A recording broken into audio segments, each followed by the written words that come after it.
Today I'll be talking about something simple. As you can probably guess, it is a oil change for a car. Since I have an old car, I do basic servicing myself. I save some money and it is fun for me. I drive old Honda Civic, as you can see, from 1997. It is not worth anything, so if I screw something up, nothing important will happen.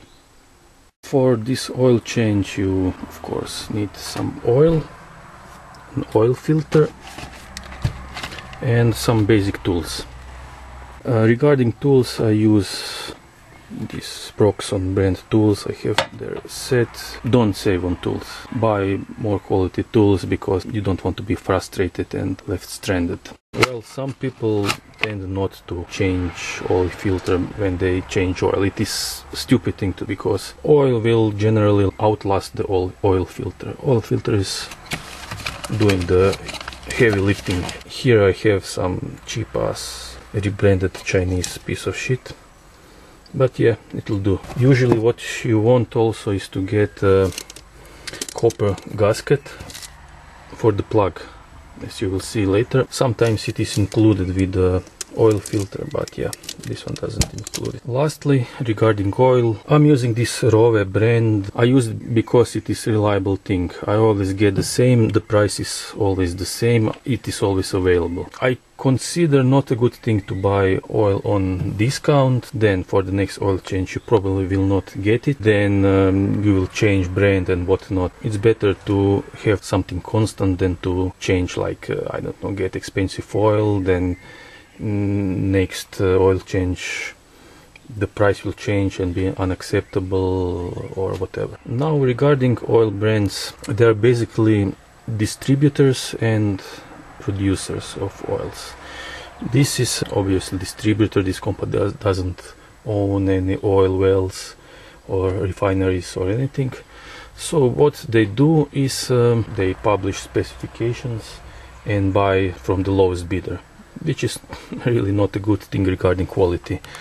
But lots of brands do this. For example, Castrol, it is a well-known brand, but you know, their quality, I don't know. It's probably good, but maybe not. It's better thing to buy from well-known brands that have some production, like Total, Shell, Ajip or Eni, and so on. But for this car, this thing will do very nicely. I've been using it, no problems whatsoever. So oil an old car, it's okay. Regarding oil grading, from this you can basically see two things. 10V40, you know it is synthetic based or synthetic blend oil. 5W30 or 5W40 is probably going to be synthetic, fully synthetic or better quality than this. But for a high mileage car this is okay. It's also better to get thicker or lower viscosity oil like this. First number means the viscosity of oil when it's cold, so it's important for winter, for cold weather, and when the car is started. And the second number tells you about viscosity under operating conditions.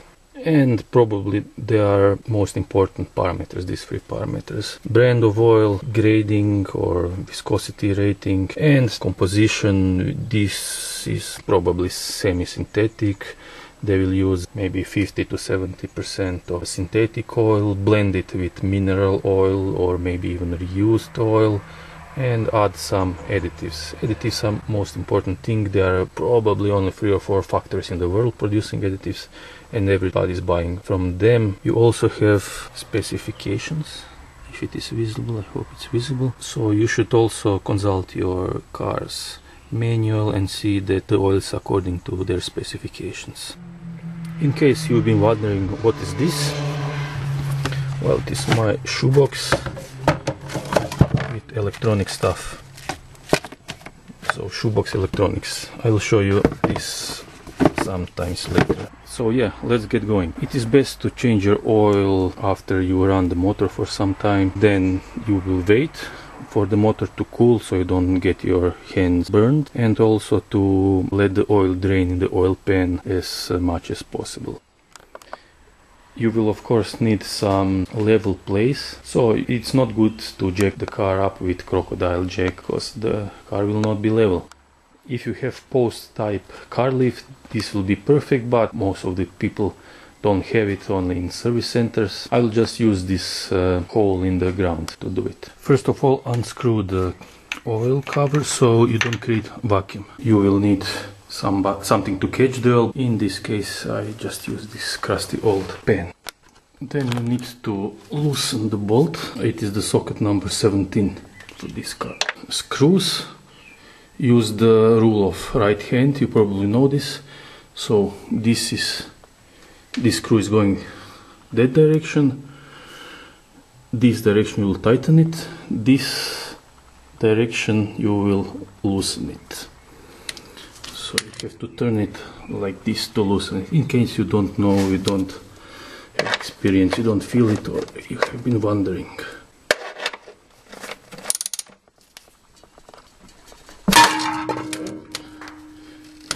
Tight, so it's loose.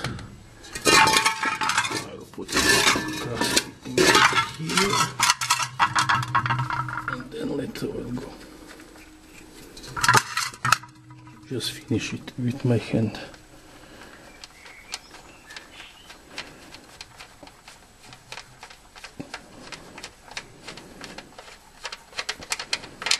And there it goes.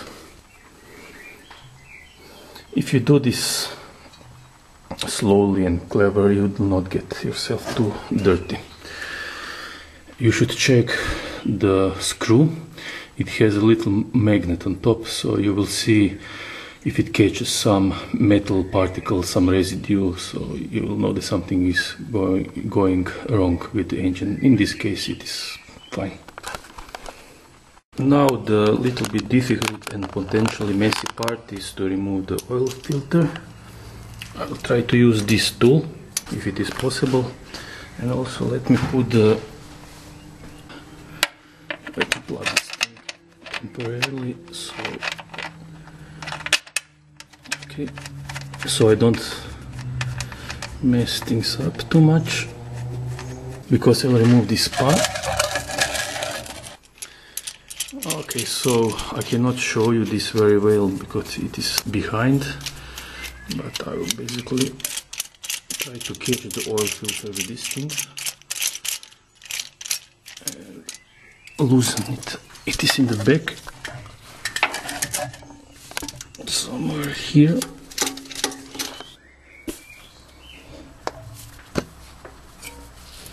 It started going. You don't want to unscrew it totally because there is still some oil in the filter. Okay, yeah, it's loose.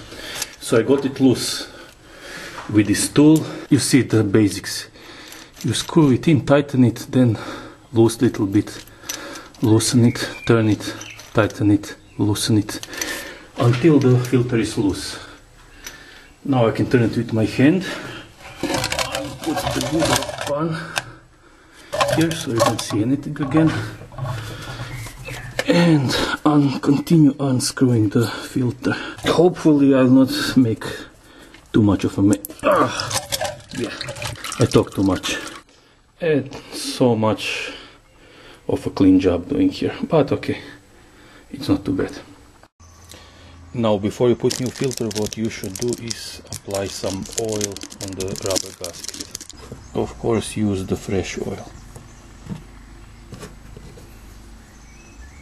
Just apply it liberally to the rubber gasket. Now screw the filter in with hand. You cannot see what I'm doing. I don't even see what I'm doing. So no worries here. Just tread lightly. Screw the filter in. I will wipe my hand so it's not slippery. Then I will tighten it by hand as much as I can. Now you should not over tighten the filter, because then you will be in a world of pain. If you do that, you can destroy the rubber gasket, then it will leak, of course, after you add oil. Then you will have to get a new filter, drain the oil again and repeat the whole process.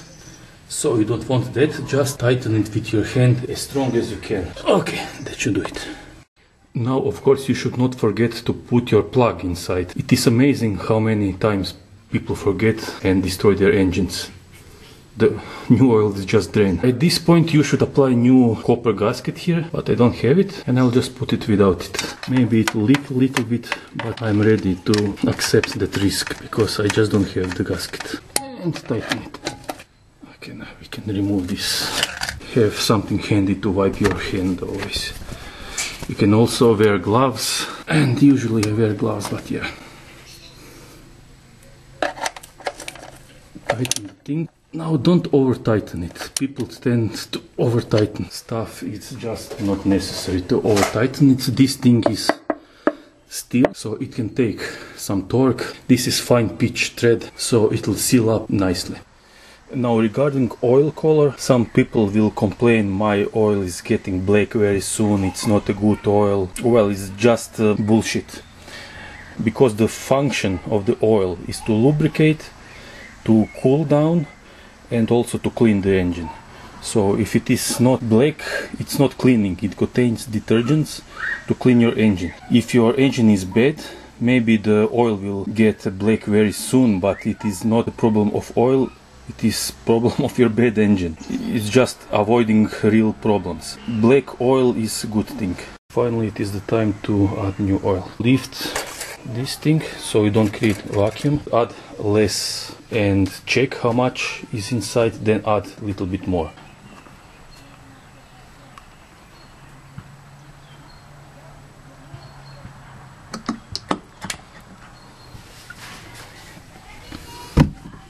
Yeah, okay.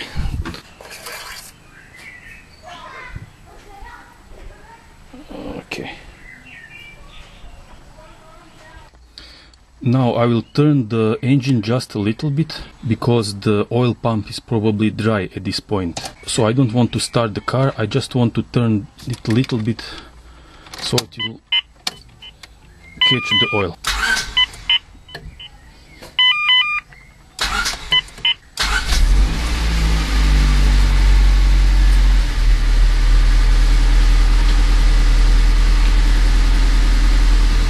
Then I will turn it off, let the oil settle and check the oil level, then add more oil if necessary.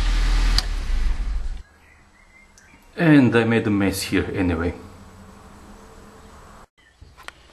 You should get the sticker with your oil filter to note the changed date and kilometer, and stick that somewhere on the engine. And don't forget to dispose of the old oil ecologically. That's it for now. Bye.